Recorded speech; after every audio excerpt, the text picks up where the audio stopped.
I'm Richard Gearhart, founder of Gearhart Law, full service intellectual property law firm specializing in patents, trademarks, and copyrights. And I'm Elizabeth Gearhart, not an attorney, but I work in Gearhart Law, helping with the marketing, and I have my own startups. Welcome to Passage to Profit, the show that talks with entrepreneurs, small businesses, and discusses the intellectual property that helps them flourish.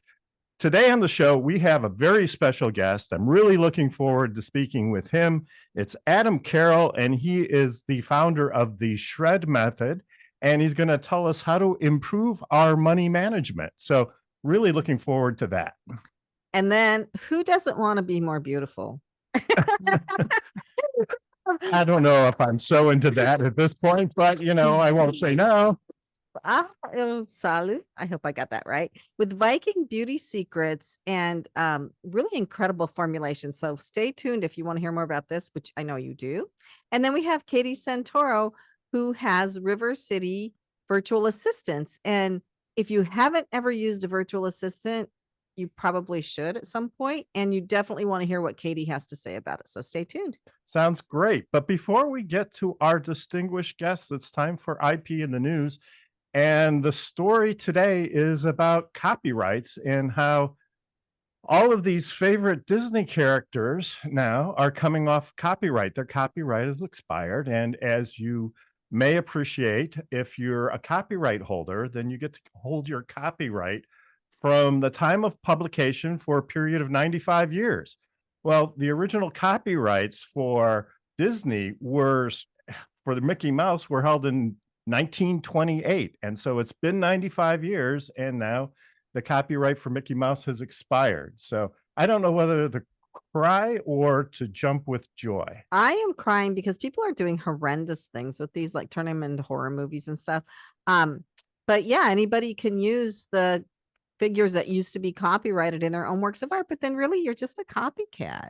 Right. I know. But as you mentioned, there's all sorts of different ways people can kind of capitalize off of Disney's goodwill. It is important to note, though, that it's not all of the Mickey Mouse characters that are going off copyright. So it's only the original Steamboat Willie, which is a black and white figure, and he's very famous in the Steamboat Willie cartoon, and you can see him driving a ship at the helm. So that's a very famous picture, but other pictures where he's in color, his shape has changed over his time.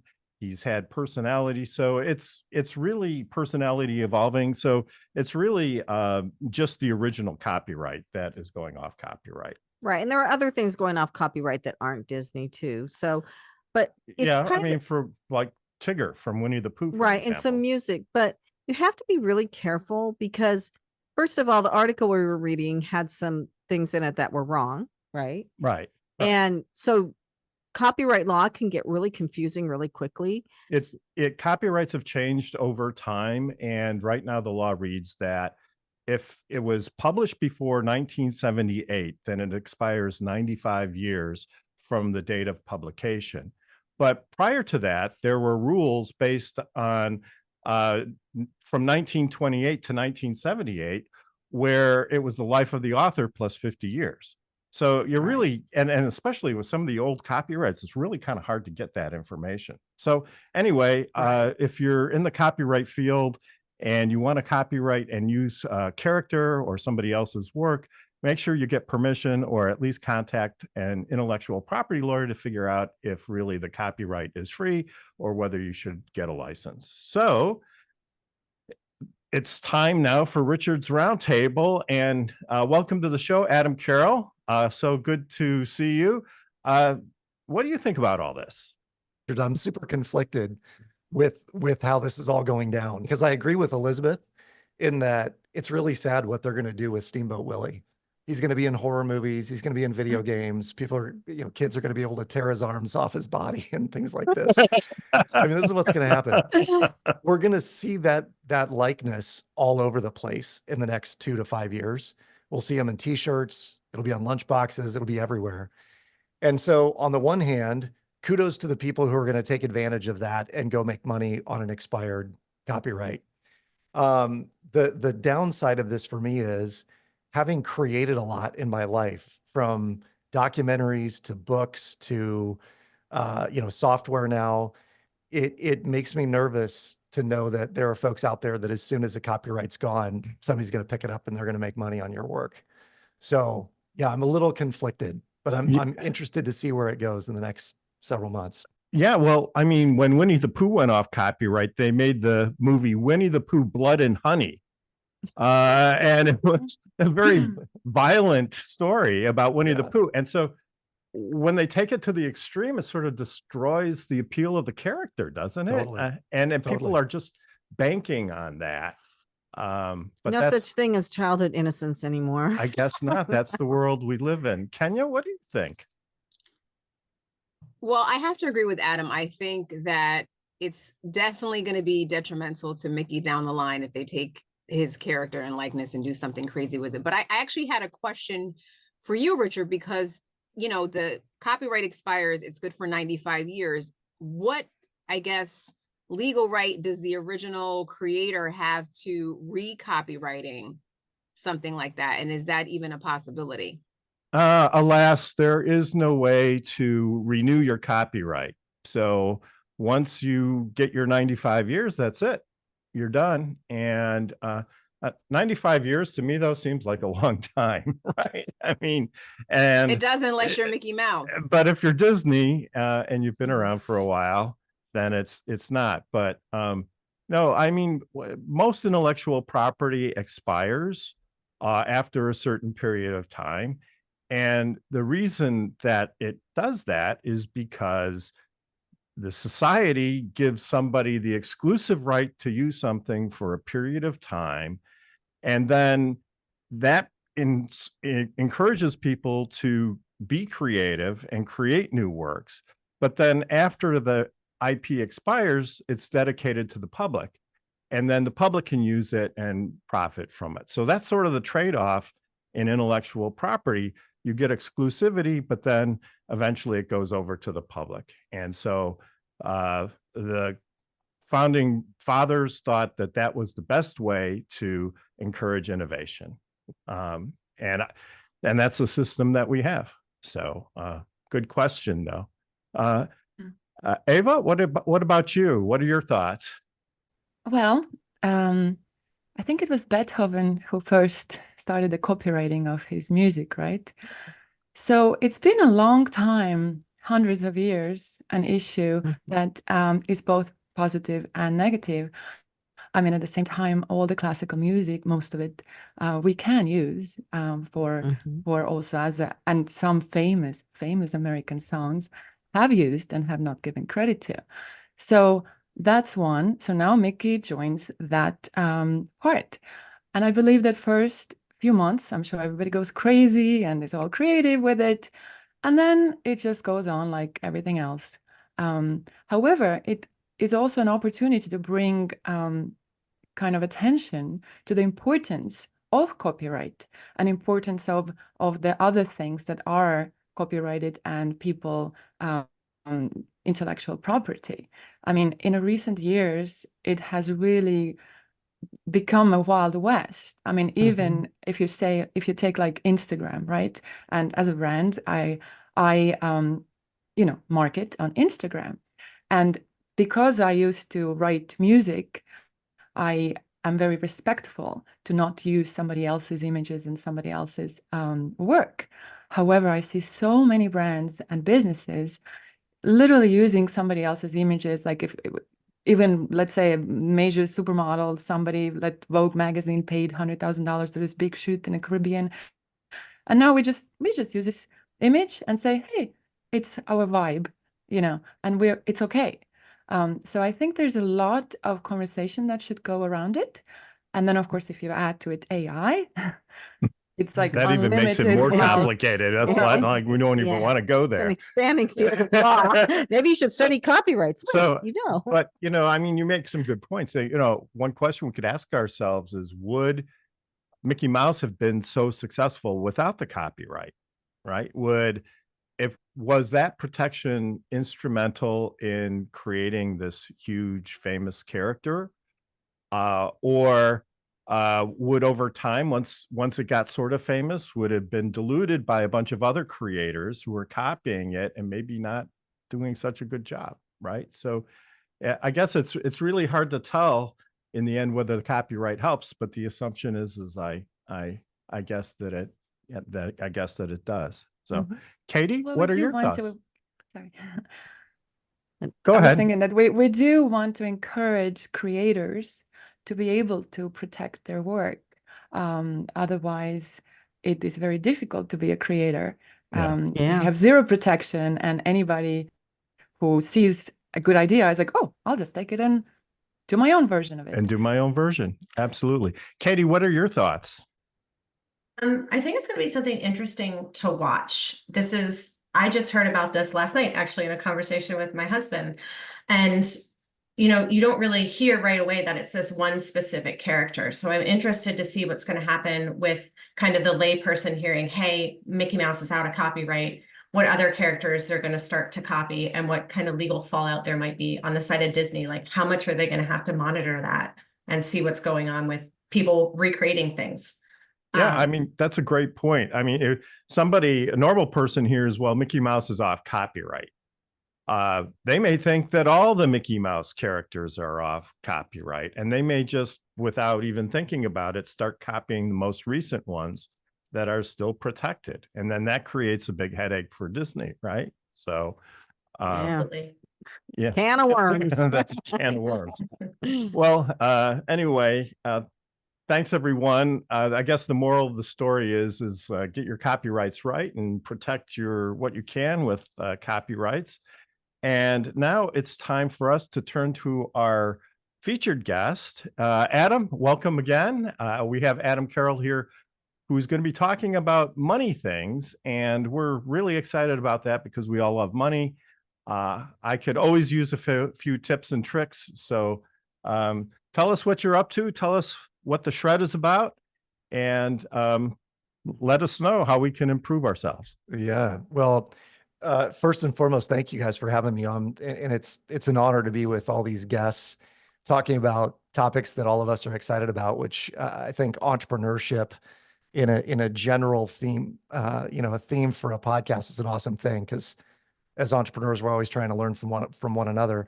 My program itself, the Shred Method, is all about teaching people how to create more efficiency with their money. And so to explain that, the two greatest expenses that most people have in their life are taxes and the interest expense on debt.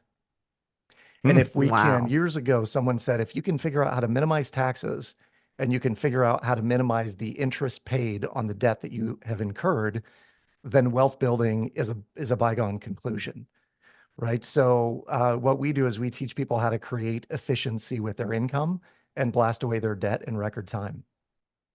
Sounds great. So how do we do that? Well, the key is what you do with what's left over, candidly. And so You mean people have something left over? And you're talking about money. You're not talking about the meatloaf in the refrigerator, right? Yeah, You're yeah, talking about leftover cash. Okay. That's right. That's right. It Okay. does necessitate having money left over at the end of the month. And, one of our core philosophies with Shred when we coach individuals is you have to have more money at the end of the month, not more month at the end of your money. And for business owners, especially, the number one reason businesses go out of business is they're undercapitalized, right? They don't have enough money to weather a financial storm here or there. And so what we do is we teach people, number one, how to create a surplus at the end of the month so you have money left over.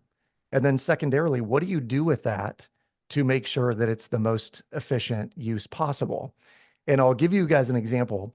Elizabeth, I'm going to pick on you if you don't mind. I don't mind at all. Please I can't do. wait. Please. Okay, good. From time to time, Elizabeth, would you say that there is extra money either in savings or checking? From time to time, yes, I would say that. And when that money is there, what do you find it generally goes to? It generally goes to debt. It goes to pay off the credit card, pay off. Richard and I don't really take money and blow it on things too much, not too often, I think. But yeah, if I have it, I would like to change, by the way, but our household finances. So if there is extra money, like for instance, there was a little bit of extra money in our checking account last month and I put it on the credit card. Okay. Okay. That good. doesn't mean that I didn't charge up the credit card again. Yeah. Yeah. Well, and where I'm going with that is most people, if there's extra money sitting there, it generally goes out somewhere. I mean, it's when money sits in our account, we see it, it makes us feel good.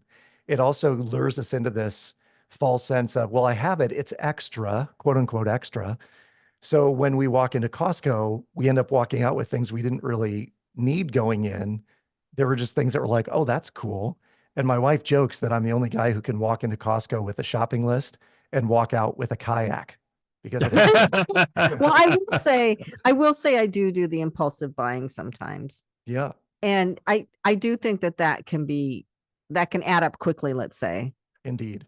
But Yeah. it seems like I have two frames of mind. Either I'm very cost conscious or I'm the opposite. I'm like, oh, what the heck? And Yeah. I just go and and I used to be a lot more cost conscious, but I'm, 60 some years old now, right? And I guess I probably shouldn't admit that publicly, but the No. fact, and you wouldn't guess it, obviously, if you looked at my picture, at but all.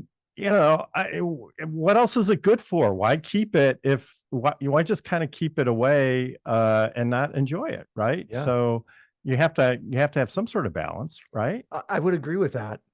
Good balance is an important thing. One of the things that we teach at the Shred Method is this process it's not magic, it's math. And when you understand the mathematics of how a debt is paid off over time, and you begin to play the bank's game against the bank, which is really what we're doing in the form of software.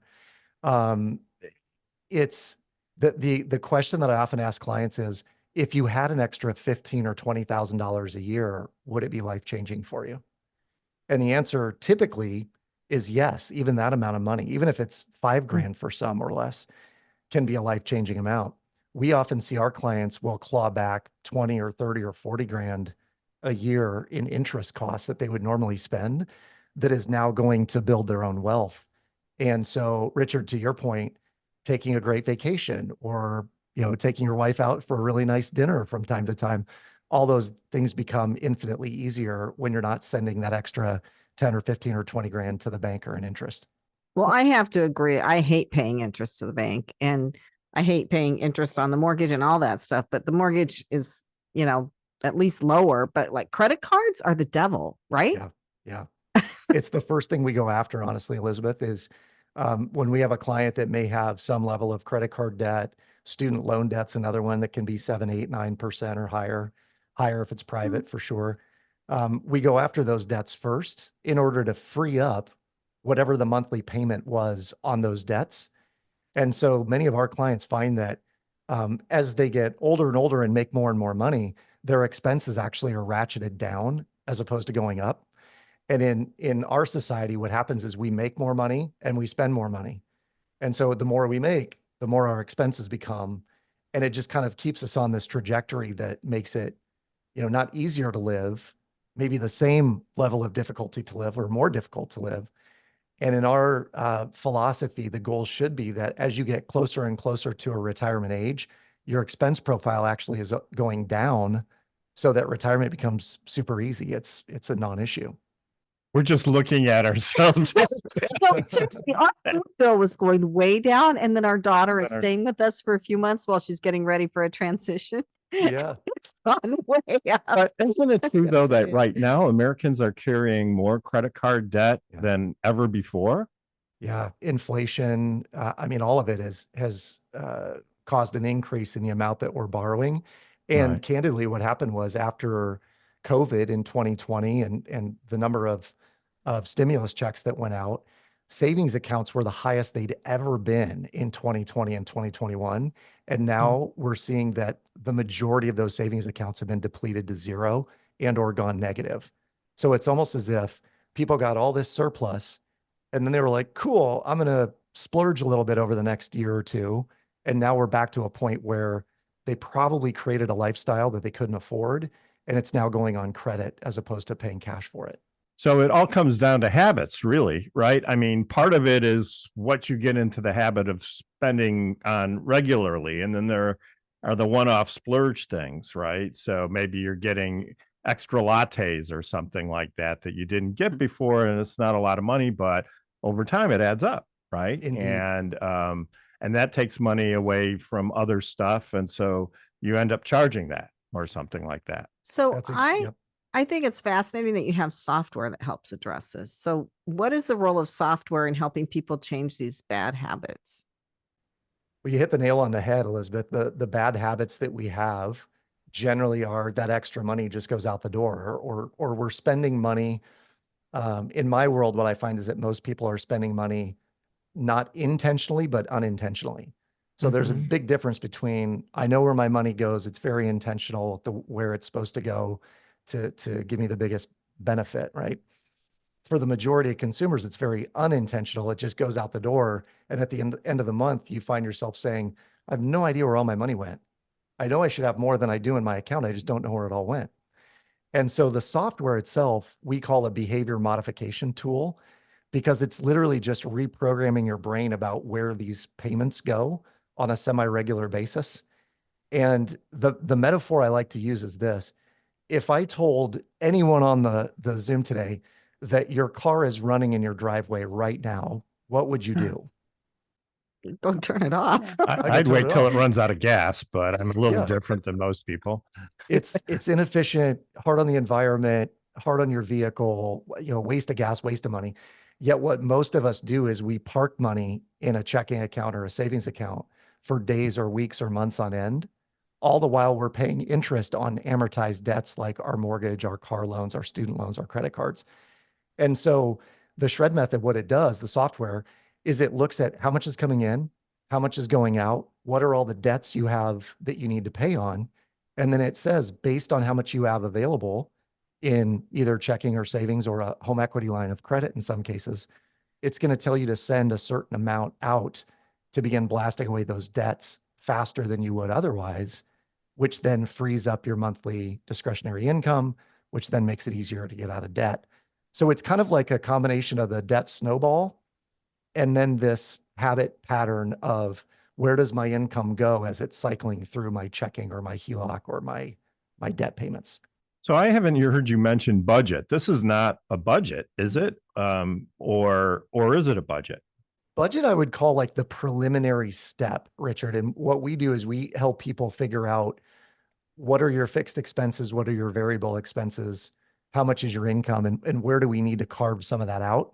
And I'm going to, this is a broad brush statement, but I think most consumers could free up somewhere between $300 and $500 a month just by being more intentional, whether that means like repricing all of your insurances, calling your cable company to see if there's a better deal, calling your cell phone company to see if they're offering a different package or program. We can show people how to carve $500 out in no time. And then it's figuring out, what do you do with that extra 500 so it doesn't just go to Target or Costco or dining out. That's smart. There is a. So I like that because I'm sorry, I didn't mean to interrupt, but I like that because it doesn't really create a sacrifice, Right. and I think that's important if you're trying to make progress on these things, because it's always like having a budget's like going on a diet. You're like, oh my God, I really want this, but I can't have it because I'm on this diet. And it creates a lot of stress and, and it makes it an uphill battle. So I like the approach that you've set out. I do too, but I do have a question because this, as you know, happens all the time to people. So, okay, I've got a line of credit on my house and the interest rate is like 4% or 6%, whatever. And my credit card is 20%. So I'm going to take $10,000 from my house and put it on my credit card, and my credit card's zero, and I swear I'm going to pay it off every month. And then 2 months later, I turn around and it's back up, right? Are we speaking from experience here? Hypothetically speaking. Right? Hypothetically, my friend had this problem. Yes. Paid off his credit card and ran it right back up. So how do you get people to exert a little bit of willpower there? It really is. Let Kenya ask a question here. It's really discipline, right? I mean, that's what we're talking about, is the discipline to know, as an example, if someone's making six figures, or they have $100,000 income, maybe it's a couple joint income is that they're living on 90% or 80% or 70% of whatever that amount is. And we do a really effective job, I think, of coaching individuals to figure out why are you spending money in the first place? Because what it boils down to for most people is there is an emotional connection to money. In fact, there's about 110 different emotions that are tied to money at any given point in time. So some people are overspending because they have this mentality of like, well, I deserve it. And so I work really hard and I deserve to spend money. And it comes from a place of, I didn't get it when I was younger. And I swore to myself that when I made money, I'm going to provide for myself. There are other folks- 110 emotions. I didn't even know I had 110 emotions. But anyway, I want to ask. Let Kenya I ask was a going to ask question. Ken. Can you want to ask a question? Well, I'm glad that you tapped into the behavioral aspect of this, because that was actually my question is like, Yeah. behaviorally, how can you help reprogram someone when it comes to money? The first question that we generally ask is we want to get a baseline of what their relationship to money is. And there's really 2 or 3 questions that will go down, the path will go down for that. One is, what is your earliest money memory? And when you ask someone what their earliest money memory is, what we presuppose is that your money personality is set by the age of 9 years of age. So by the age of 9, you have heard enough and experienced enough and seen enough that you have a pretty firm idea of how money works. The challenge with that is your parents may have had you when they were in their 20s, maybe in their 30s, maybe in their 40s, and where they were at in their career might determine what your money relationship is. Because if you were the child of young parents who, let's face it, none of us had money in our 20s. It's like the time of turbulence and figuring out who we are. If we're at that level in our 20s, then the money program may not be very healthy to begin with. And so what we do is, and this comes from a book called The Secrets of the Millionaire Mind by T. Harv Eker. And he said that if you want to change the fruits, you must first change the roots. So the fruits are what we see in our life. And if the life of our, the harvest of our life right now is apples and we want oranges, we have to go down to the root level in order to change the results that we're getting. And so we go down and we help reprogram what someone's money scripts were from the time they were young to what they are today. And I'll give you a good example. We have one client who heard this growing up over and over again and began to believe it as an adult. And her script was, well, we'll never have a lot of money, so we might as well spend it now. Because we'll never have a lot of I money. like that. So we might as well spend it now. But I mean, I do hear people say all the time, it's like, well, you only live once, you may not be here tomorrow, so you might That's as well right. spend it, right? Even And though guess the where odds are they- pretty good you'll be here tomorrow, but but you may not, right? Yeah. And Richard, from our perspective, where they probably heard that was a parent or a grandparent or someone close to them who likely either had a bunch and died prematurely. And so the relatives were all like, might as well spend it now. Jim, he passed away on a dime. So it's that kind of story that then begins to perpetuate. And for some people, that's the way they operate and good for them. I tend to come from a different frame, which is I'm creating generational wealth for myself, my kids, my grandkids, and my future great-grandchildren and beyond. And it takes 2 generations to create a Rockefeller type fortune. And so I just decided, my wife and I, we decided we are generation 1 and our children are generation 2. And we're teaching them everything we know about money now so that further down the Carroll family chain, life gets easier and easier, not harder and harder, which I think could be the case for a lot of families. That's a great philosophy. Are you open to adopting radio show hosts? Or I know Kenya has talked about generational wealth a lot. Kenya, do you have a comment about that? Well, I think it's important. I mean, I also think that you can take on the scarcity mindset of your parents. Like, I grew up in a household where we didn't have a lot, and my dad was always like worried about money. And even though my parents are like in a better place financially now and they're retired, I still kind of feel some of that off of them a little bit. So I had to kind of rewire myself as an adult out of that scarcity mindset, but also be able to find balance because I really love shoes. In my personal life, you have some when it great comes- shoes, Kenya. Thank I you. love seeing your shoes when we come to the studio.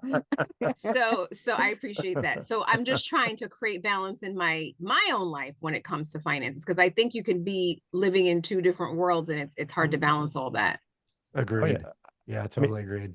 And my parents grew up, or my dad grew up during the Great Depression. He was born in 1920 and lived through all of the depression, and he had a very scarcity type of mindset, which was you never know what's going to happen next, and planned for the apocalypse. And he had also ideas like, well, it's improper to buy too much of a product that's on sale because that's hoarding. That means somebody else can't get it.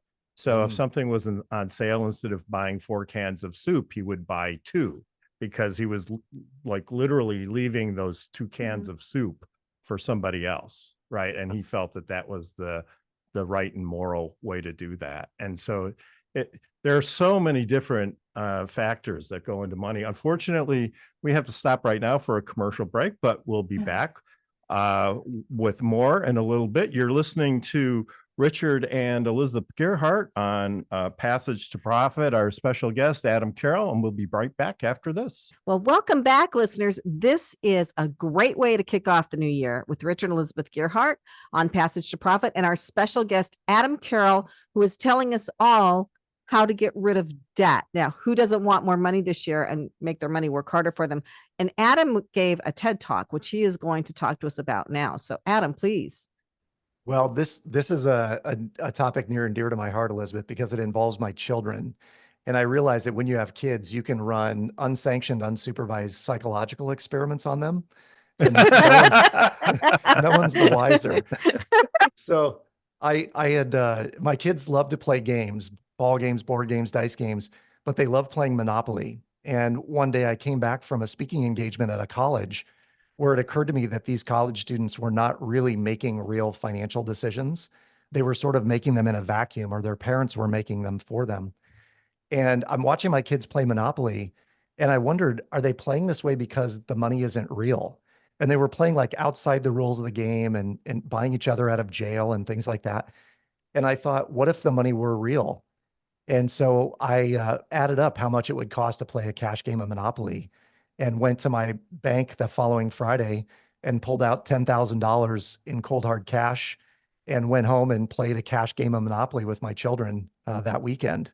And it became the topic of this TED Talk, all about when money isn't real, which I think is what most young people are experiencing, is that money it's Venmo and it's PayPal and it's Zelle, and we're tapping our phones and our watches to pay for things. It doesn't ever feel real. And so today I'm teaching more and more families how to create the lessons and learnings they want to teach their kids around money, but doing it in a very real way. That's interesting. I mean, not to go back into time too far, but when I was in high school, I had a job and I got paid with a check, and I would take the check to the bank and I could either get cash for it or I would put it in my bank account. Right. So I think, now everything is direct deposit, it's electronic. And so maybe you do lose that sense of that connection with the actual cash. I think so. But the other thing I wanted to say quickly was that our daughter was given a financial literacy class in like 5th grade. Our son didn't get that.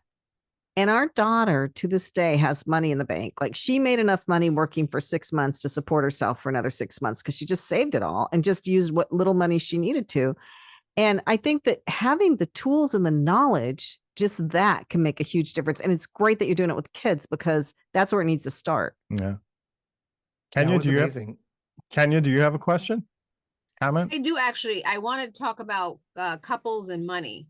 And do you find that you attract your polar opposite when it comes to money, or do you maybe attract somebody who kind of spends like you? Because my husband is the total opposite. Yeah. Of me, thank God. If you were an indication, he has one pair of shoes. Literally. if you were an indication, Kenya, and we were an indication, you definitely attract the opposite. Because my wife, she grew up in the coupon castle with the coupon queen, and they didn't buy stuff unless it was on sale and they had a coupon.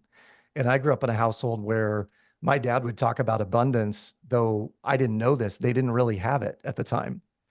And so it seemed like everything was possible for me where nothing was really possible for my wife. And today I would say we complement each other very well. because I tend to play really good offense and she plays really good defense, Eh. you know, when it comes to money. I think couples that are both spenders, that is like a recipe for disaster. And so if you are married to someone who is a spender and you yourself are a spender, that's where I think you've got to get really clear on what money goals are and boundaries around how much is spent and things like that. Otherwise, you could find yourself, you know, somewhere down the road with a gigantic hole that you have to fill back in.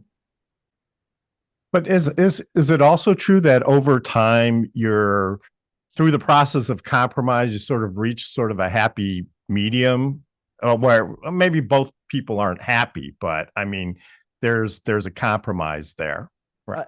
I think that's the key word is compromise. That you know, that idea for us is we'll have couples ask each other, how much do you need in savings to feel safe and secure? And typically, and I don't mean to be sexist about this, but generally speaking, a female's answer is going to be much higher than a man's answer. And whenever that is the case, if there is a spread between two couples, and it's irrelevant of gender, between two couples, if there is a giant spread, there is always going to be conflict around money because someone's going to feel stressed that there's not enough, and someone's going to feel stressed that there's too much sitting in that account. So at some level, somebody's got to capitulate, probably both of them, and meet in the middle and say, if we're both good on this amount sitting there, then we know we're good. But it's one of those conversations that's hard to have and probably not had enough in most couples. But really, Yeah. you can't really have, if you have a partner, you really can't have an effective money strategy unless they're buying in, right? I mean, it Sure. has to be a mutual agreement, right? Or is it possible that maybe you disagree with your partner, but you're going to do some things on your own to manage it and just kind of forget them? Right.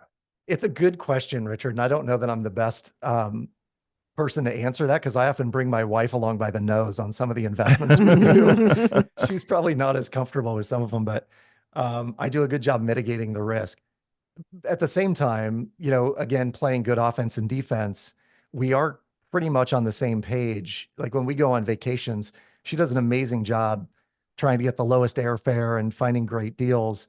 And then I typically come in and say, but we're going to stay somewhere really nice. So we're going to stay at this hotel or at this Airbnb that's probably more than you would spend. So I think there's a good like evening out for most couples, and we figure out how to make that work. Yeah, it's really interesting because years ago, there was this couple, I was reading about them in a magazine. They won the lottery and they ended up divorced because the man wanted to live like he was a millionaire, which he was. And the wife wanted to live like they'd always lived. And she kept going to the Goodwill. It's like, lady, you have millions of dollars. Why Yeah. would you buy anything at the Goodwill? And they ended up splitting up because they could not square their philosophies around this amount of money. Yep. And where I would go with that, Elizabeth, is that question of what was your earliest money memory was one question. And the other one that I often ask is, and this is a weird one for everyone listening, but if there was a knock on your front door and you walked to your front door and opened it and money is standing there personified, money in human form is standing there. A, what do they look like? Who are they? And B, what is your relationship to them? Like, how does it make you feel to have them standing there? Oh my God. And- I just pictured a devil standing there. Oh, really? Some real problems. That's could pretty unpack bad. that. I don't know. Yeah, we can totally Um, unpack that. I learned so much about you on this show. So, what, Yeah. but, you know, speaking of wealth, I mean, what is your definition of wealth and financial freedom? Mhm. Yeah, I love this question because there's really a separate one for each. I mean, wealth to me is a measure of time. And I always like to ask people, if your current income stopped tomorrow, how long could you live your current lifestyle? That's wealth to me. And, you know, the average American, if you ask them that, if your current income stopped tomorrow, how long could you live? They'd be like, well, let's see, today's Wednesday, Sunday. I could live till Oh my Sunday. gosh. Right. That's terrifying. And I think financial freedom for me is the idea that when you have more money coming in passively than you have expenses, you're financially free. And it's part of the reason I love the content in your show is intellectual property is one of the greatest ways to build passive income. If you own what you are selling and you Right. can create income streams from that, the goal should be to create massive passive permanent streams of income. that supersede what your expenses are. And so long as your expenses are always less than whatever your passive income is, technically you're financially free.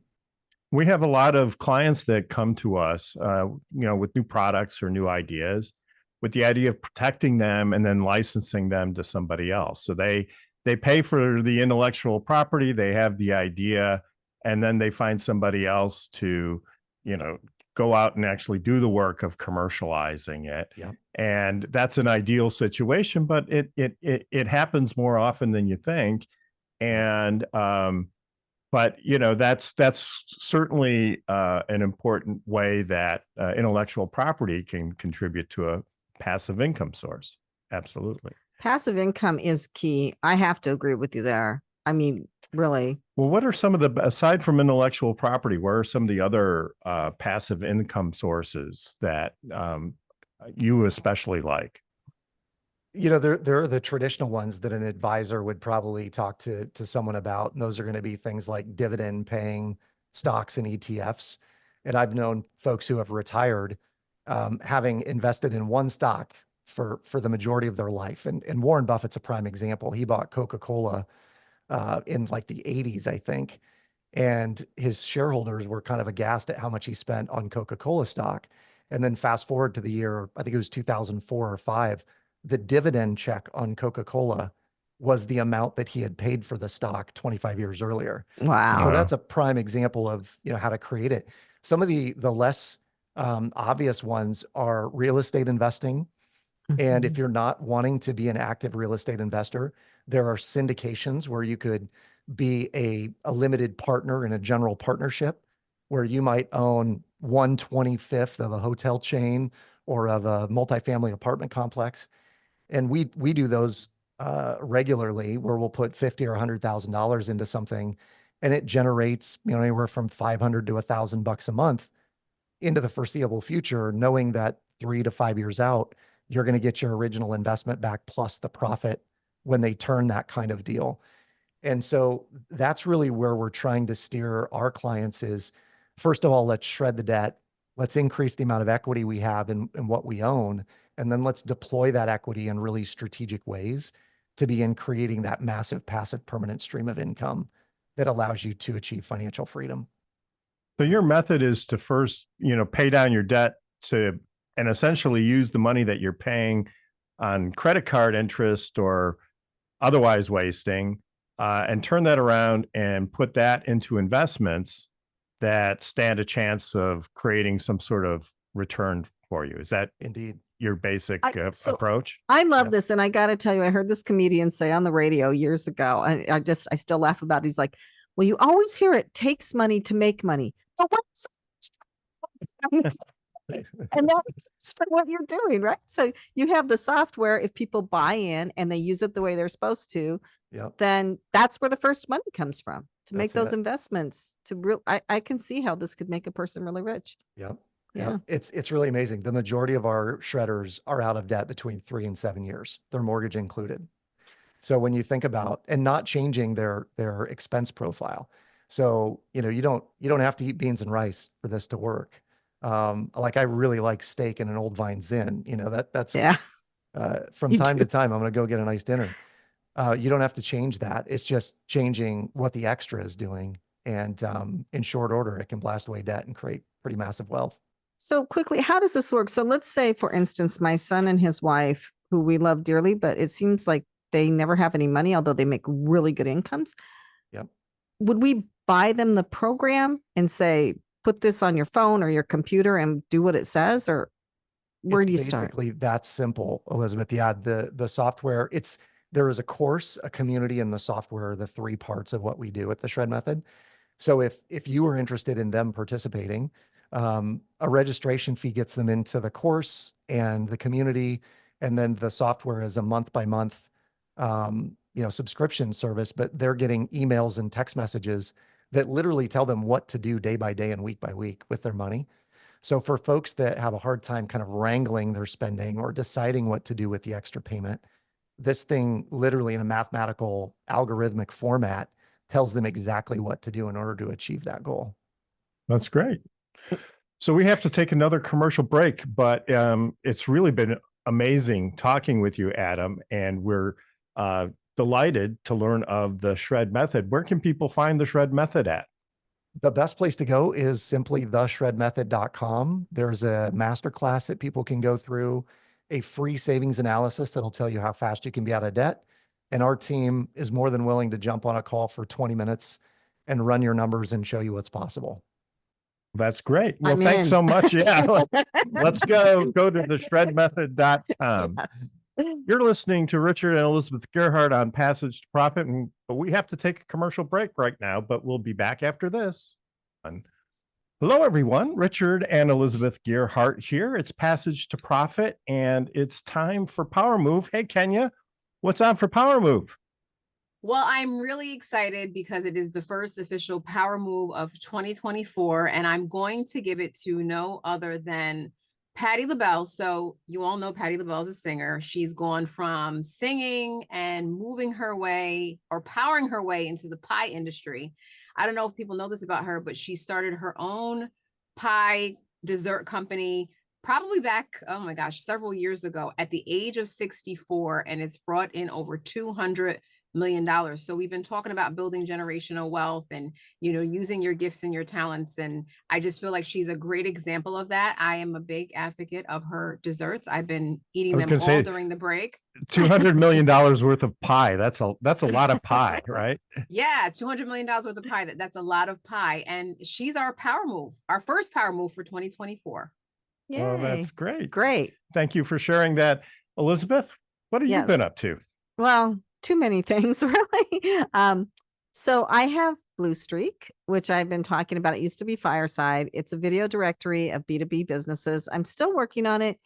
And in the meantime, I'm doing a lot of work with podcasts. And as we've mentioned on the show last time, we're going to PodFest in Florida later in January 2024. I'm really excited about that. But one thing I've done is I started a podcast I'm doing all myself, and it's Ghost Stories, the Flip Side is the name of it. But I'm using it to find out things about how YouTube works because it's a video podcast, and kind of using it as a stepping stone to experiment with. And so I'm really finding that valuable. And I really do want to say to people, if you do have a podcast, you really need to be on YouTube, because YouTube podcasts is really, that's where it's at. That's where it's going to be at in the That's next where couple of it's at. years.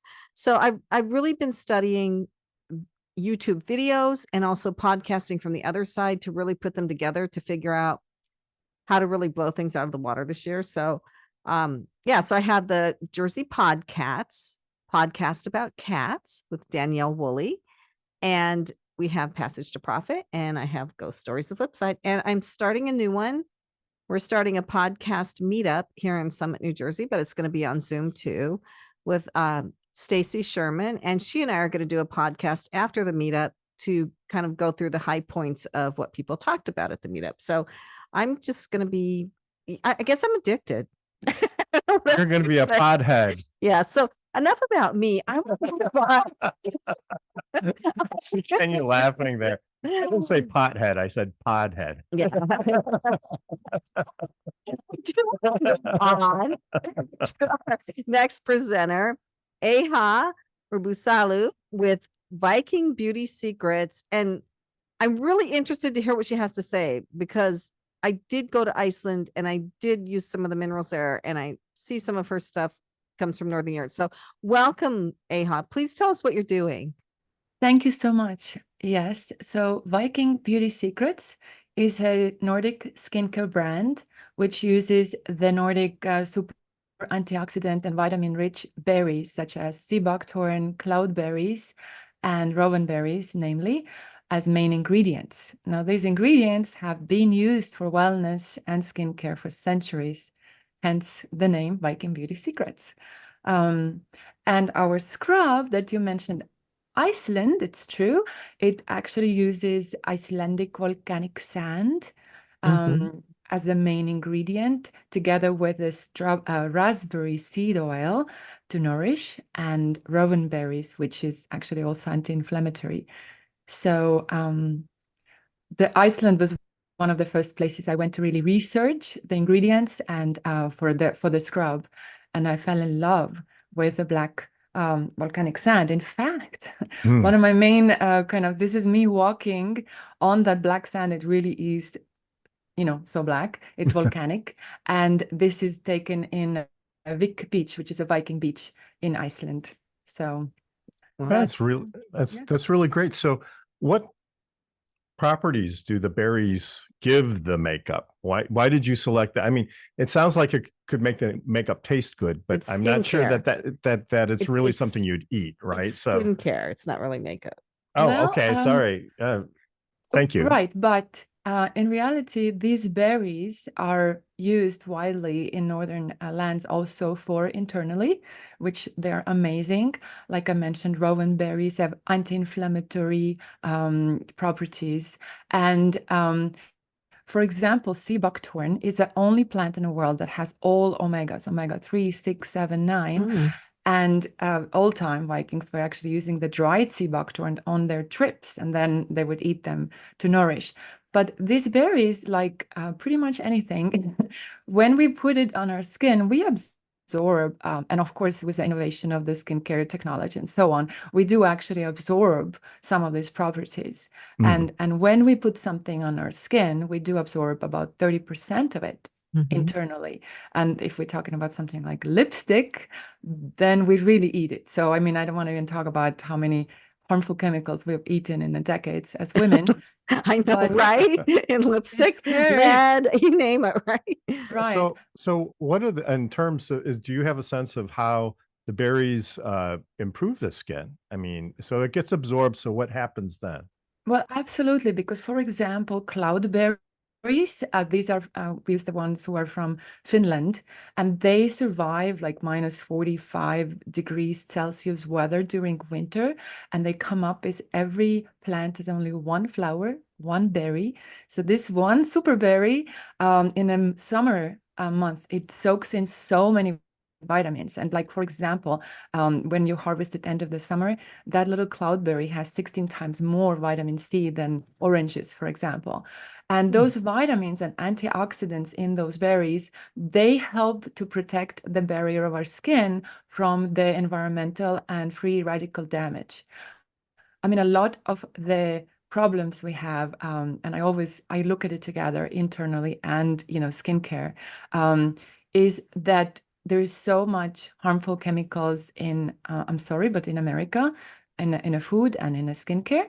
And in reality, it's toxic to us. Maybe tiny bit here, tiny bit there, but then 10 years of that tiny bit adds up. And then you take 20 years, and a lot of people have a lot of problems.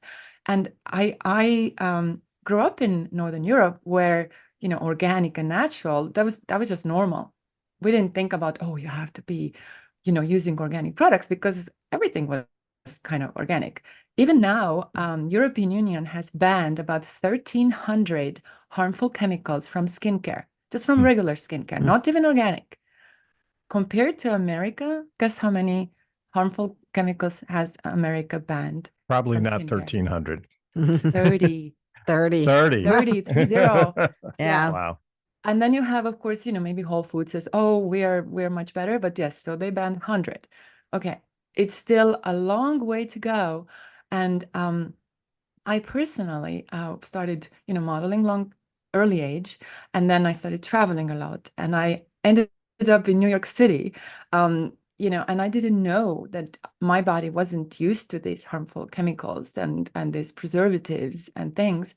So I started having health problems, and I started having skin problems, which is really bad if you're a model. And I also worked as a stand-in and a double for famous actresses such as Nicole Kidman, Charlize Theron. So it really became a problem for me, and I started learning about what happened, right? And I was told also by my friends that, oh no, you have to go to the health food store and buy those organic things and natural things. So I started really researching what are the ingredients that work for me, and for years I brought products from my country literally in my suitcase when I came back. And after a while, I was like, well, in this country, which is the land of opportunity, I was like, well, what if I could actually make a skincare brand using these great ingredients that work for me and my girlfriends want, and actually make a business out of it? So That was a that's how I great started. idea. Yeah, I want to ask Kenya if she has a question. Yes. Well, actually, I'm glad that you mentioned where you're from. So you're from Estonia Yes. originally, right? You Yes. said you had come to New York City, and that's when you started experiencing issues with your skin, which prompted your creativity for this line. There's a million different skincare options on the market. I guess, what would you say, besides the ingredients and all these other things you're doing from like a competitive marketing standpoint, to set yourself apart from everything that's kind of being pushed onto us in the marketplace? You're right. So there is a million different options. And unfortunately, the consumer is really confused, Mhm. right? Because, and these days, you know, it used to be like, oh, well, organic is probably so expensive. It's really not. I mean, my products are very competitive. They're like $40 range, right?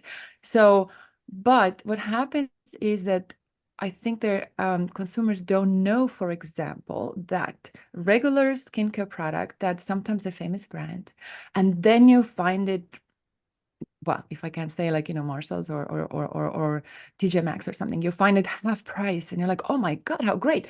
But what you don't notice is, for example, when you have certified organic, certified product or certified natural, we have to put the expiration date right on the box, and on the bottle or on the tube. It is written everywhere. So even if you throw out the box, you know when it expires. When you buy regular products, America, you don't have expiration date. You don't know if it expired 5 years ago because it's not written there. Right. So are you exploiting that in your marketing? I think that's what Kenya's asking. Like, how are you getting that message out?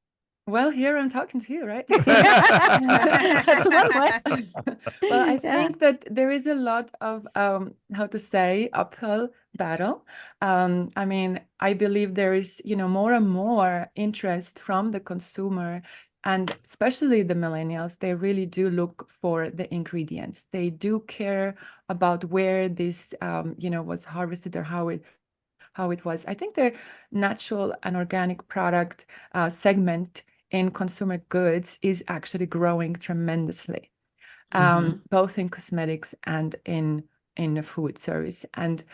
And I think that people realize that a lot of diseases that are very popular in America, they're actually not really that popular or hardly even happening in some other countries. I mean, I hate to tell you, but honestly, in Estonia, I don't know a single person. I'm sure they are. I just don't happen to know a single person who has died or even had a colon cancer. I Oh, just don't know. that's good. And Well- I mean, it's just because if you think about those Yeah, chemicals and toxins and preservatives, they settle in our bodies. they do. They're Yeah, dangerous. I want to give Adam a chance to chime in here. Adam, did you have a comment or question? The first thing that came to mind is there a men's line? I want some of this. Yes, I wanted to do a men's line, and I go Viking men. It sounds so good, right? It And then I was does. like, it's just like one product, and I just say like, okay, slap it on.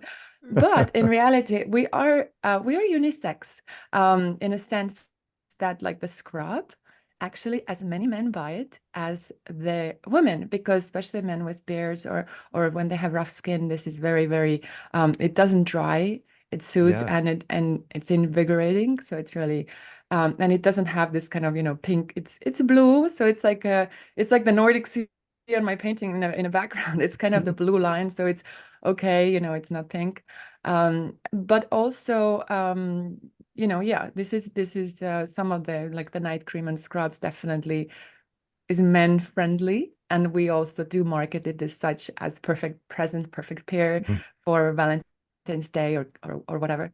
Yeah, I love it. One of the last comment I'll make on this, you guys, is a good friend of mine years ago said the one market he would love to break into is skincare, specifically for men, but do it on a monthly subscription package.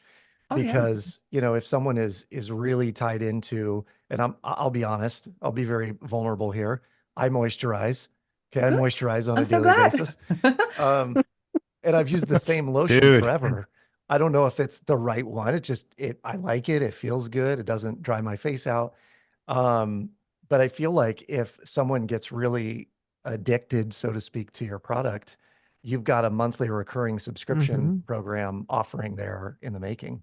Absolutely. In fact, have him call me, please. Yeah, I am looking for collaboration, in marketing and all of it. Let's talk. So do you Done have and your done. products? Yeah. So where are you selling your products? Do you have them in stores or anything? I have them in few smaller stores in America. It has not been as easy as I thought. First of Yeah. all, I started a brand 2019. So, and one product at a time. First was our night cream, and and we have this berries also written and pictures on the side, so anybody can look and see what's inside. But it wasn't so easy because, of course, first the COVID really kind of stopped things. At the same time, we could prepare. We could prepare new formulas. We could learn about the business. We could learn about things and win a bunch of awards. So that was kind of, in a way, you have to, how to say, be adaptable in life, in business, right? It's kind of just what it is, or learning finances. So trust me, I wanted to say, if I can for a second, but you were saying that by age 9, you have kind of learned your ways. Well, I grew up, Estonia was part of Soviet Union. So trust me, money was not the commodity. And when I came to this country, I was 18 and I had no clue about checking book or, I came from a country where, okay, how much cash you need? This much, like cash was the only thing. So I think that communication and everything and learning and evolving and adapting to the new rules and situations is very important for both personally as well as in business. And we do that all the time. So like when COVID came, we had to readjust and use the time for, first of all, survival, of course, and then also to just kind of starting to look into new things we could do.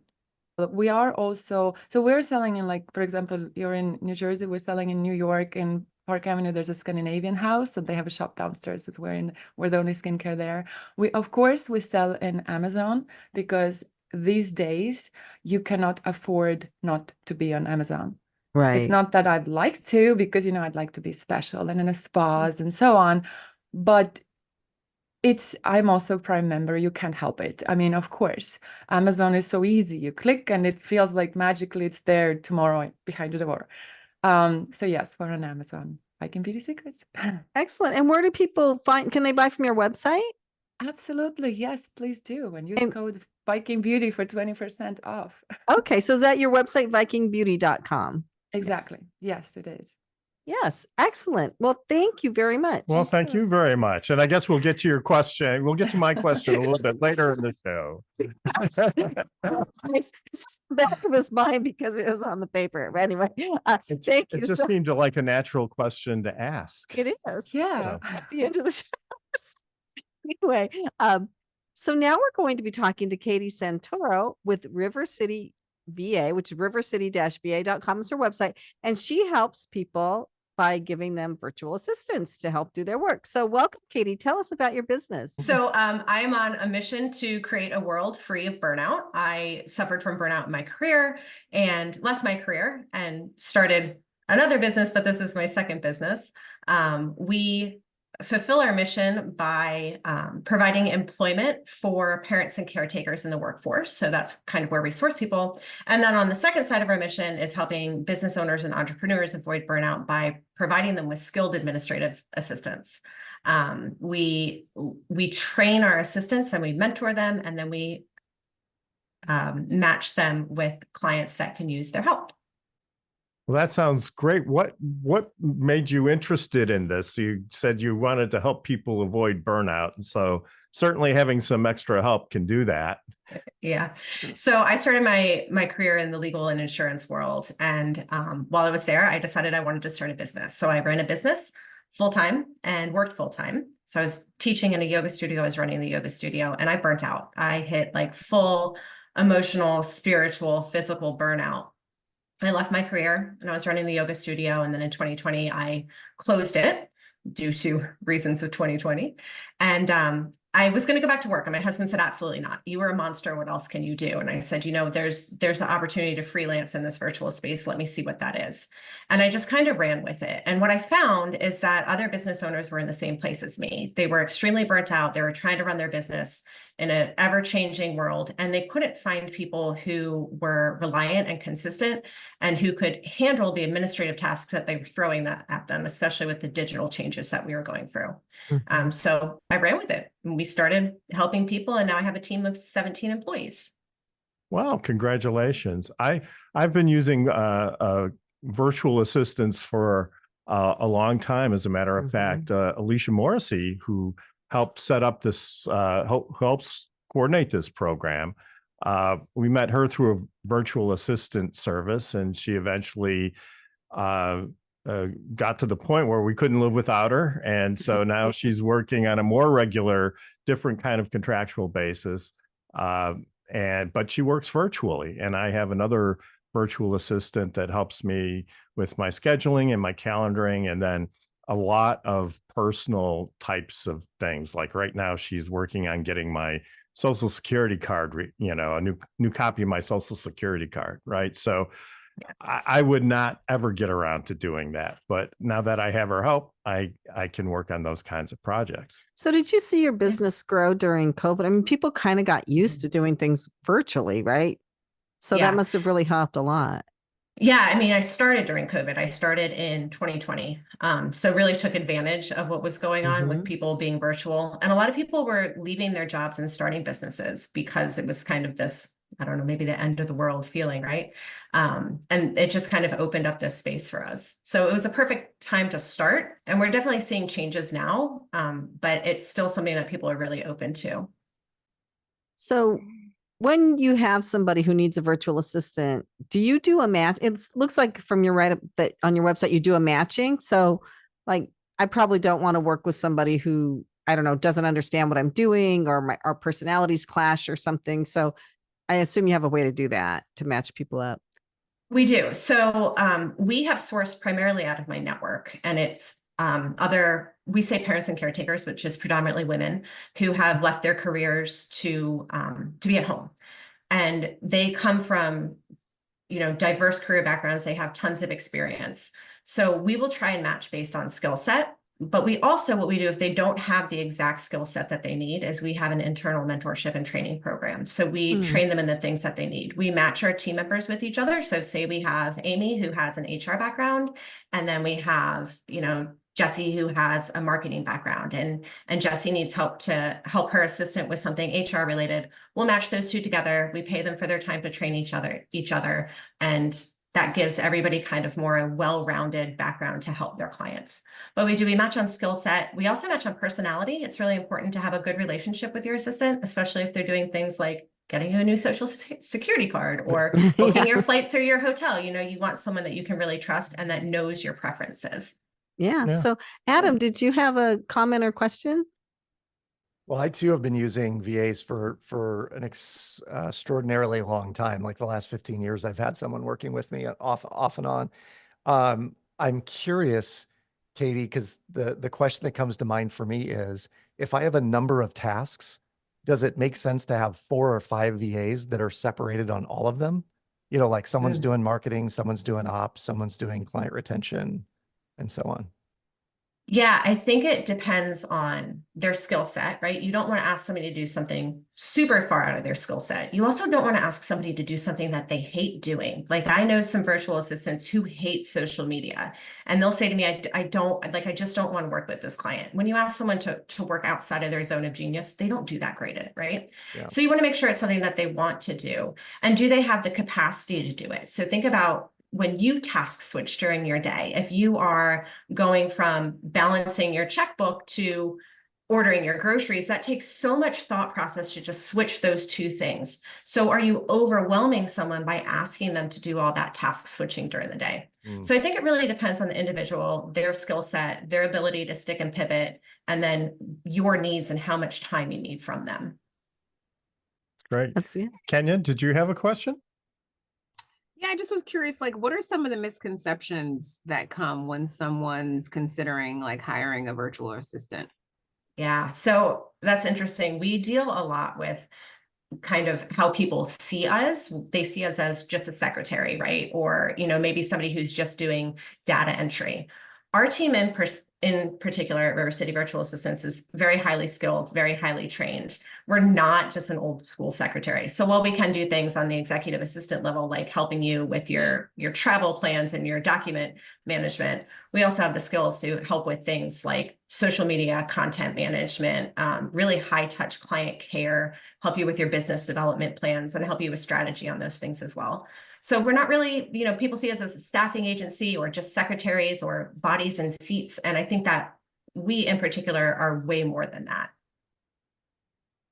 Yeah, I know with our virtual assistant, there are some things she really doesn't want to do. And honestly, for me personally, I would rather somebody say, no, I'm not good at that, I don't want to do it, than try to do it and screw it up.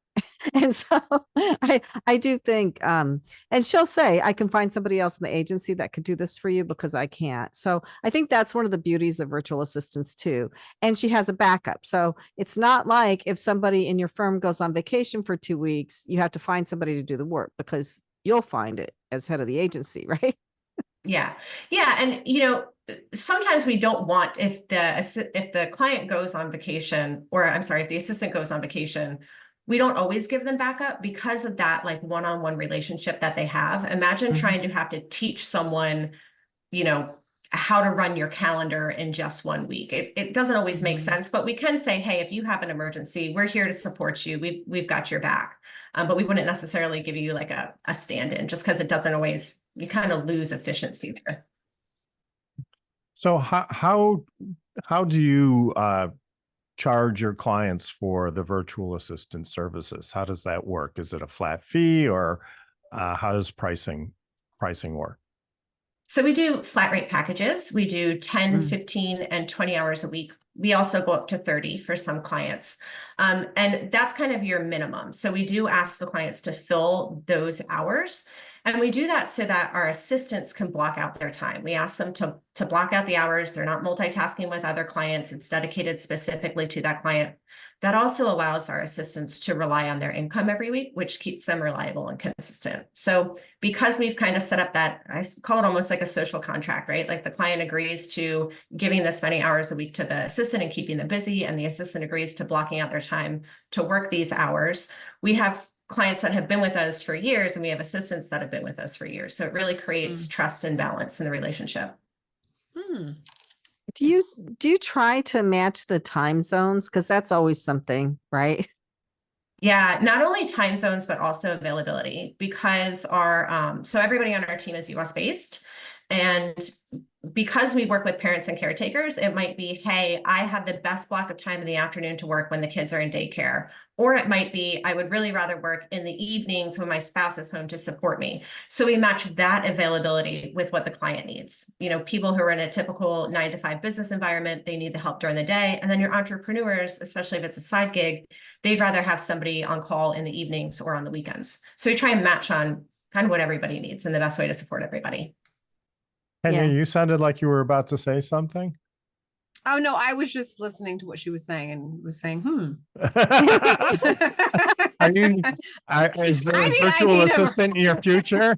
There is in 2024 for sure. I find myself very spread thin. And well, this is part of my answer to Elizabeth's question at the end is I do plan on implementing some sort of support system for myself going into this year, just because it'll make me be more efficient in the areas that I can be more efficient in and grow more. So. Right. And So I think. Oh, go ahead, Katie. I was just going to say, much like, Adam talking about how we use our money to help us, our time is a resource as well. And thinking about the best way that we can budget that and be efficient with it is, it's an important part of life to avoid burnout, right? I Right. agree. There's only That's so why much you have. Yeah, I try to tell my husband that about cleaning the house. I'm like, we should really get somebody to do this. He's like, absolutely not. We're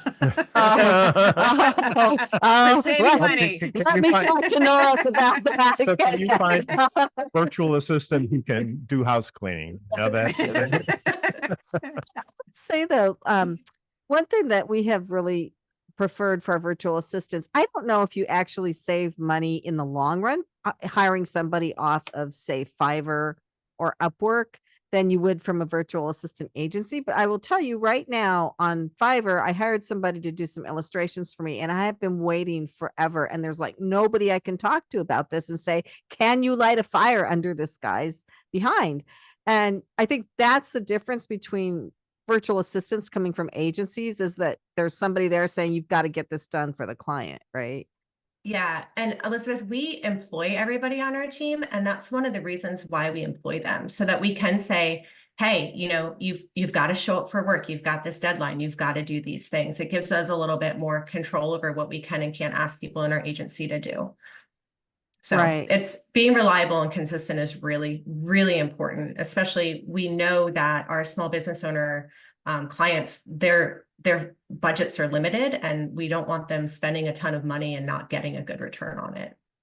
So, what are some tips that you would share about working with a virtual assistant? If you haven't done any work with a virtual assistant before, how would you help somebody sort of get started with it? So my number one tip is building a relationship. When we see relationships fail, it's because clients don't show up to meetings. They cancel meetings. They're not meeting with the assistant. They're not giving the assistant all of the information that they need. We have an onboarding process that we do with our clients so that we make sure we're getting everything that we need at the beginning to be set up for success. And then we kind of make it mandatory to have a weekly meeting between the client and the assistant so that the information can be exchanged. That's really my number one tip, is just making time, knowing that putting in an hour on a Monday is going to save you 10 hours in the rest of the week. So it's almost like the money thing with Adam. It's like, if you can take it from here and quit wasting it and put it here, you'll triple your revenues or income or your benefits or whatever. So what people need to do is they need to take Adam's software, figure out where to get the money, and then hire the virtual assistant with that money, right? Save the time. Sounds like Exactly. sounds like a great idea.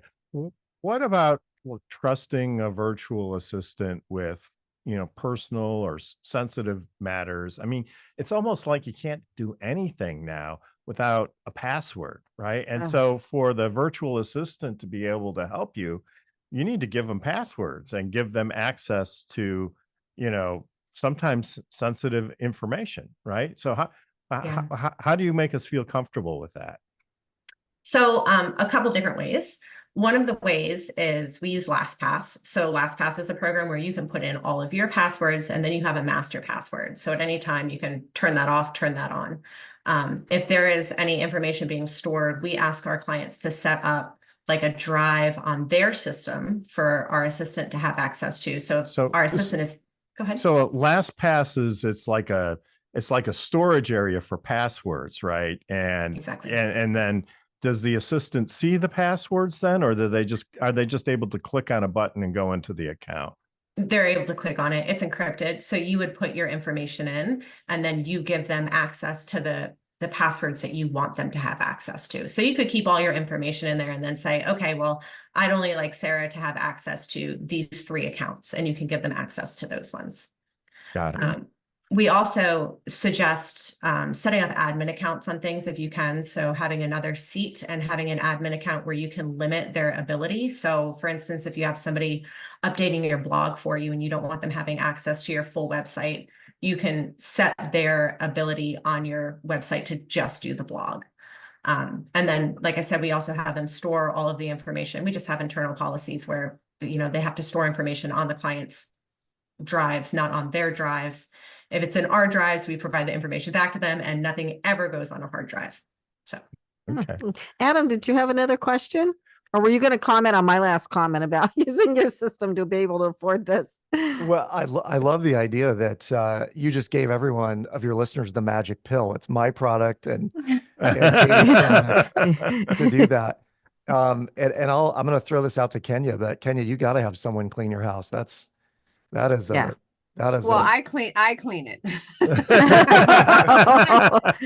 I'm the someone. My husband's like, we're saving money, and we will be at a point where you can have all those things. I mean, I used to have someone do it, but you know, we're trying to be resourceful, and honestly, we don't. It's only two of us. Our kids are moved out, so he's Well, like, "Oh, if you don't make a mess in the first place, there's less to clean. Right? well, I make a mess. He's not much of a mess maker, but I can't say the same for myself. I heard Anyway. I heard someone say one time that you'll never build $1 million business doing $25 an hour activities. So that's Ooh. one of those things for me that I keep going back to as an I gotta write that entrepreneur. down and use that the next Yeah. time we're arguing. I love that. That is so true. Yeah. Mhm. I mean, but maybe Kenya's incredibly creative. She's like the most creative person I know. People steal her ideas all the time. And she's always trying to protect them with IP. But maybe you can like put yourself on auto mode and do your creative thinking while you're cleaning. I don't know. I try to do that. Something. It's Yeah. not my favorite thing to do. I know.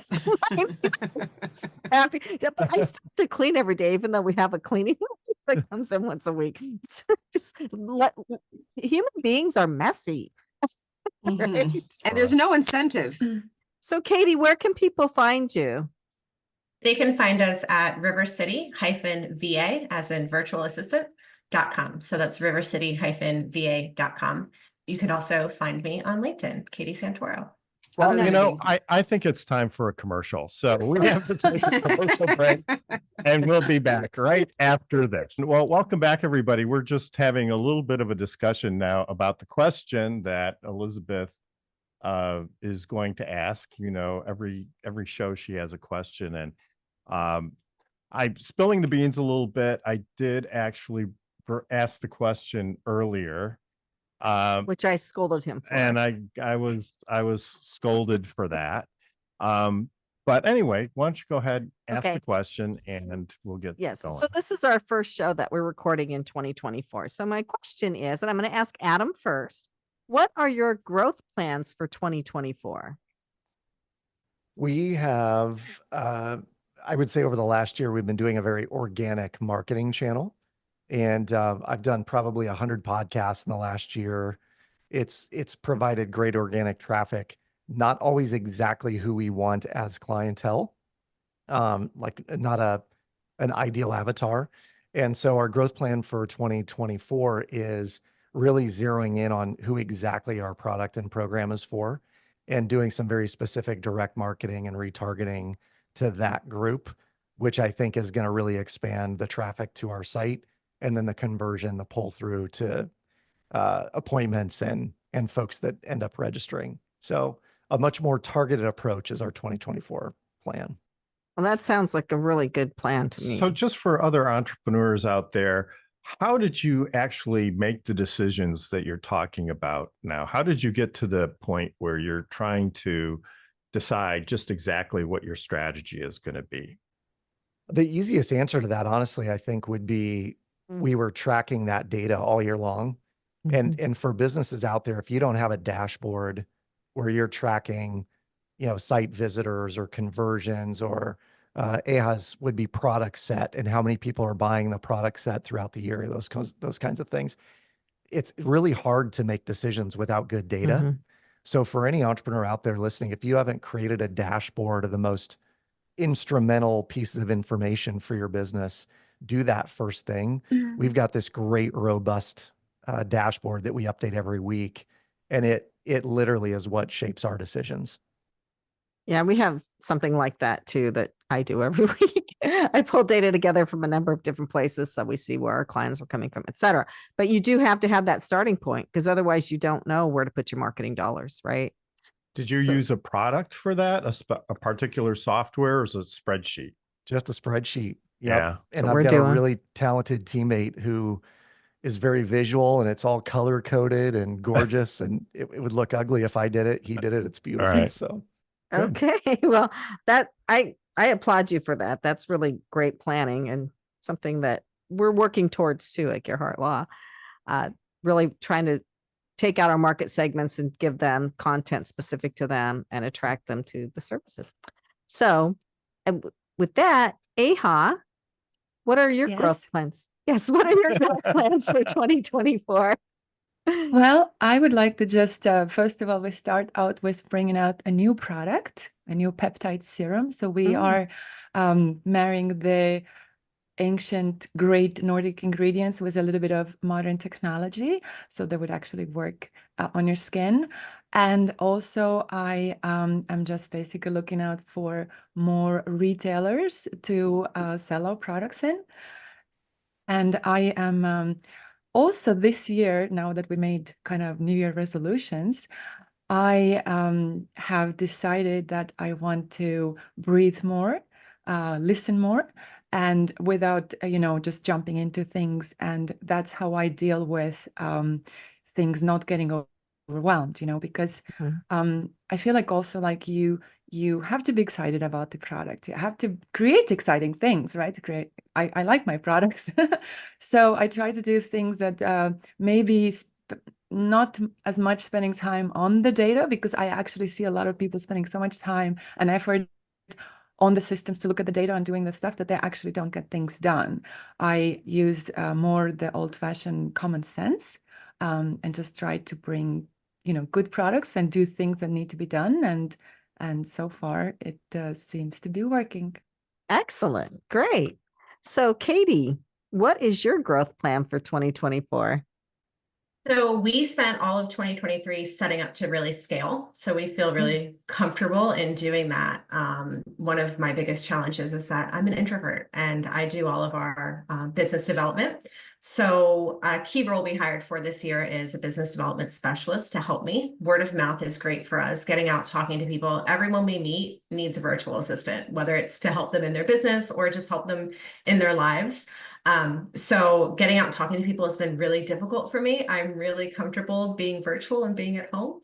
So we've hired someone to help us with that. We've hired an extrovert, and we've been following the data too and looking at what's coming down. We pay a lot of attention to the economy and trying to figure out how to kind of pivot with those changes. And my growth plan for 2024 is to grow. So when you say attention to the economy, what kind of things are you looking at, and how do you think that's going to connect with your business? Oh my gosh, so every time that there is a report about the stock market going down or something going bad, we see people cancel their packages with us, and we see people midway through the contract process back out. So we have to kind of watch those things, just pay attention to them, because it can be really disheartening as a business owner to have somebody cancel or back out. Like, you just can't let it get you down. Yeah. No, I would. Did they actually say we're canceling because we're worried about the stock market, or is it just more indirect? Yeah, I think it's more indirect. There just happens to be like this ebb and flow, especially with entrepreneurs and solopreneurs. Yeah. They get scared. Yeah. Yeah. I mean, there's a lot of jobs that are tied to the strength of the economy. Absolutely. So. Well, yeah. And people maybe don't look at it this way, but having a virtual assistant is an investment, and it's an investment in your company, and it allows you to do higher level things, not the $25 an hour stuff. Right. Yeah. So, yeah. If you consider that, the average person could probably bill 150 hours at what they do. If you give them back 10 hours a week, that's $78,000 a year that they could be billing by just having an assistant do about 10 hours of admin work for them. Yeah, I agree. So good luck. I hope this works for you, but it sounds like it is. So, we'll hope that the stock market stays healthy too. Keeps going up. For many reasons. Doing good right now. So Kenya, we know you're getting an assistant, but what are your other plans for growth in 2024? Well, I felt like 2023 was also a year of scaling as well for everything that I've been doing. Just from a content perspective, from a personal branding perspective. So I feel like 2024 is the year to implement all that, which I believe bringing other people on board to help will help me get to the next level. So that's definitely part of the plan. And so that I can make more money and build more wealth and not have to do the $25 an hour stuff that I'm not the biggest fan of, AKA cleaning the house. You should not have to do that. So Richard Gearhart, I know you don't have any growth plans. I'm just kidding. You always have growth plans. No, I'm actually in anti-growth mode now. I want to lose like 20 pounds. But from a business perspective, I guess I'm going to be more focused on content creation this year and really getting out there a little bit more. It's something that I enjoy doing, and there's just so many possibilities now with social media and YouTube. And I just want to take advantage of those. And I think we're in a unique position where we can educate people about intellectual property and talk about entrepreneurship. And so I just want to keep going with that. I think you should. So my growth plans for 2024, I've been working on Blue Streak and I've been doing Passage to Profit and a couple other podcasts, as I mentioned, but I really want to hone my expertise in YouTube and podcasting, as I mentioned before, and really, really get highly competent at that and help other people with it, because I really feel like podcasting, people are telling their stories. They're sharing their expertise and they're telling their stories. And I think we all need to tell our stories. And so I think it's a really great thing for people to be able to do all the time. So we're actually going to fix up the studio that we're in right now in our building in Summit, New Jersey, and make it really cool. So people want to come here and do podcasts, and we're going to help them with that. And so it's a target for 2024 to start that new business and grow it. Yeah, absolutely. And So Richard's that sounds like helping. that sounds like an amazing adventure. Well, it is, and you're helping with it too. So I guess so. I'm going to be doing the cleaning. So it's going to be the heavy lifting. I'm going to do the heavy lifting. So. Okay, so All right. Well, why don't we wrap things up? Let's see. You want to go through the websites again? so just to recap, everybody who was on the show, Adam Carroll was our guest with the Shred Method, and you can find his website at theshredmethod.com. And honestly, I know all of us probably waste at least some money. If you can take that money and use it better, this is going to help you do Get that. rid of debt and get rich. Yeah. And then Eha Urbsalu.